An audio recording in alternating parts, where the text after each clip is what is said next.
Quick disclaimer. Hollywood musicals did not invent anything. Musicals were a part of theater for centuries, and some formats of motion pictures had color and or sound, even at its earliest inception. But it was Vitaphone, Technicolor, and studio producers like Arthur Freed that revolutionized these aspects into one timeless experience in film history. Wait a minute. You ain't heard nothing yet. In 1927, a film called The Jazz Singer changed cinema and the world overnight. What started as a visual medium, the sequence of images changing so fast that it tricked our eyes into seeing one singular moving picture, suddenly had something our eyes couldn't invent: synchronized sound. These talkies were both the extinction of the silent era and the explosive boom that we now call the golden age of Hollywood. But what's truly special about this invention is completely left out of the name. These talkies could sing.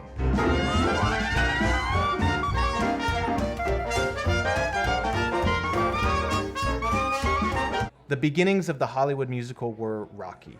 Sound was a strange gimmick that audiences craved more than anything else. But transitioning studio spaces and actors to the new pipeline was tricky. Microphones were sensitive, cameras were loud, and actors needed to learn how to talk pretty for wide audience appeal. RKO Pictures found an easy solution: Fred Astaire and Ginger Rogers.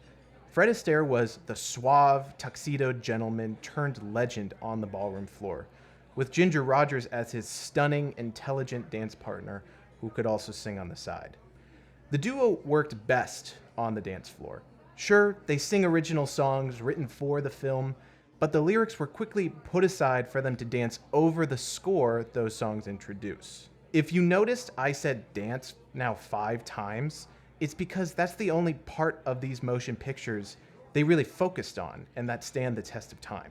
The songs of early musicals, very much like the plots themselves, were excuses to get us to the next big dance number. Older films heavily relied on 1 or 2 big set pieces, and everything in between them was either filler gags or build-up. Studios dedicated most of the budget to only those big set pieces.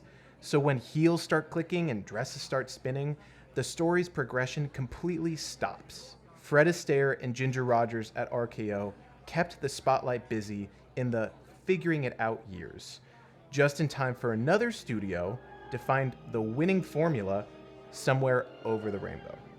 There's nothing that says escapism more than Technicolor. In 1939, The Wizard of Oz was MGM's prototype for a new age of musicals. Lyricist and producer Arthur Freed believed audiences were ready for song numbers, dance sequences, and story progression all at the same time.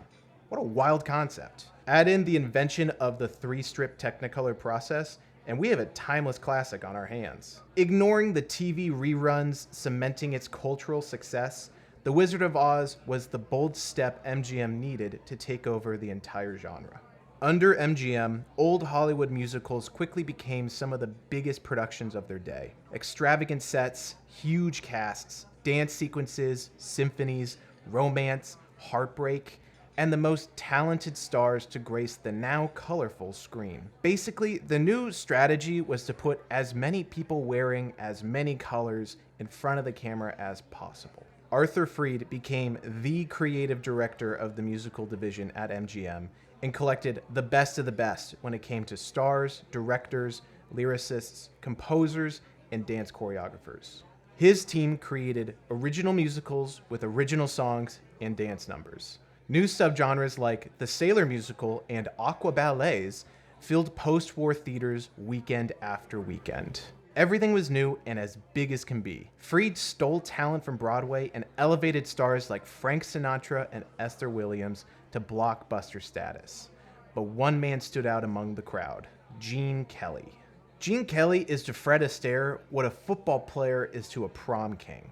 His athleticism, charisma, and depth of different dance styles made him immortal on the big screen. Co-director, choreographer, and star of some of the biggest musicals MGM ever produced, Kelly was the face of the genre for a decade. He did everything: tap dancing, ballroom, classical and modern ballet, singing, climbing, Perfect plastic hair, perfect ivory teeth.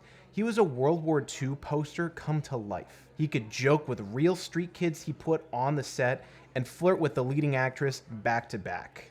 A Swiss Army knife of a star and just as cutting if you couldn't keep up with him. Here's what Arthur Freed, Gene Kelly, and directors like Vincent Minnelli figured out about the magic of musical cinema. Reality is a toy. Every character in a movie musical has the power to break free of their reality, and it only takes one of them for the whole cast to collectively transcend into a playful musical dream, where nothing matters but rhythm and smiles. It's like the opposite of The Matrix. Reality is cast aside at any chance of singing. The DNA of musicals was still heavily influenced by the stage. So when singing, the actors would dance shoulder to shoulder to perform at the camera. Very different to how musicals are shot today, but these shots were what became each film's iconography. There's a playful energy to classic musicals, almost like a carefree attitude. Gene Kelly and Fred Astaire would often play poor characters down on their luck. But once the music started, there wasn't a care in the world. It was a genre of likable characters chasing their dreams, with a big ensemble finale to celebrate lovers always finding their happily ever after. Whether these romantics lived in Paris, New York, or the Emerald City, the solutions to all life's problems were simply declared in a song, or answered after a long time of daydreaming. Dorothy learns there's no place like home, and New York is a boiling pot of all the nations the U.S. Army civilized in World War II and beyond. American excellence, even in hard times, is a driving force to these musicals. Don't worry about tomorrow, it'll come with a sunrise and rainbow. Just sit back and let your worries float away. But wait a minute, you're telling me on the other side of the screen, musicals are awesome. They are, but not because of their stories. Old Hollywood musicals are movie magic because of the craft these artists threw at you for a cheap ticket at the box office. By putting symphonies and ballets on the screen, MGM democratized expensive stage venues into affordable and universal experiences. Band leaders like Xavier Cugat and Harry James had a gorgeously lit battle of the bands in Bathing Beauty, upstaging Esther Williams in her first big movie where she performed aqua ballet on a scale never before seen. In An American in Paris, Gene Kelly leads a 17-minute ballet that recaps his entire character's history in Paris, full of modern art references, costume changes, special effects, and every style of dance he mastered. Gotta Dance from Singing in the Rain has the greatest dance number ever. It's like a Salvador Dali painting come to life. Imagine watching these images as a child on the biggest screen you've ever seen. Hell, the only screen in your town. In high school, we watched West Side Story in English class because how else are you supposed to get through Romeo and Juliet? And for a week, I was snapping ballet kicks during gym class. These motion pictures opened the possibilities of every American to actually know art, prestige, dance, culture overseas. Bodies moving at angles you've never tried, instruments blaring notes you've never heard, and all these artists performing on stages painted colors more vibrant than life. A sensational spectacle that even today blows my mind. MGM's reign couldn't last forever. Their system was built on Arthur Freed's vision, who valued creative liberties in choreography and direction, less so in exterior shoots. Gene Kelly eventually tired of it, wanting to film on location for several of his big projects, only to be trapped on sound stages resembling places like Paris and New York. Audiences also grew tired of the studio's painted walls and fake scenery. They needed something fresh, something different.